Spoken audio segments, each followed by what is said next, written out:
السلام علیکم ورحمۃ اللہ وبرکاتہ۔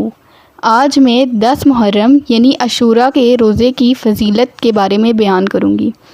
10 محرم الحرام، جسے یوم عاشوراء کہا جاتا ہے، اسلامی تاریخ کا ایک نہایت ہی فضیلت والا دن ہے۔ اس دن کا روزہ رکھنا نہ صرف سنت ہے بلکہ بہت بڑا اجر بھی رکھتا ہے۔ سب سے پہلے گناہ معاف ہونے کا ذریعہ ہے۔ حدیث میں حضرت ابو قتادہ رضی اللہ تعالیٰ عنہ سے روایت ہے کہ رسول اللہ صلی اللہ علیہ وسلم سے عاشوراء کے روزے کے بارے میں پوچھا گیا تو آپ صلی اللہ علیہ وسلم نے فرمایا، میں اللہ سے امید رکھتا ہوں کہ یہ پچھلے سال کے گناہوں کا کفارہ بن جائے گا۔ یعنی جو شخص 10 محرم کا روزہ رکھتا ہے، اللہ تعالیٰ اس کے پچھلے سال کے صغیرہ گناہوں کو معاف فرما دیتا ہے۔ یہ روایت بنی اسرائیل میں بھی تھی۔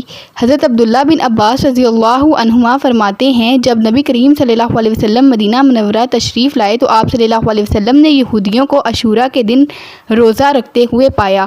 آپ صلی اللہ علیہ وسلم نے دریافت فرمایا کہ یہ کیا ہے؟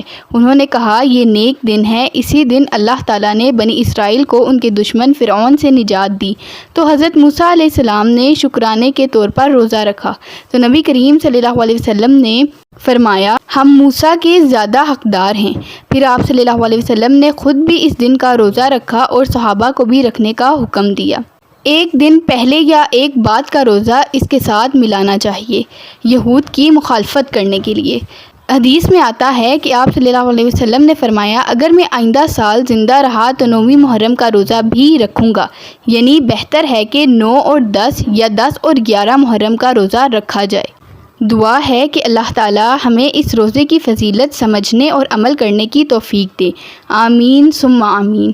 جزاک اللہ خیراً، احسن الجزاء فی الدارین۔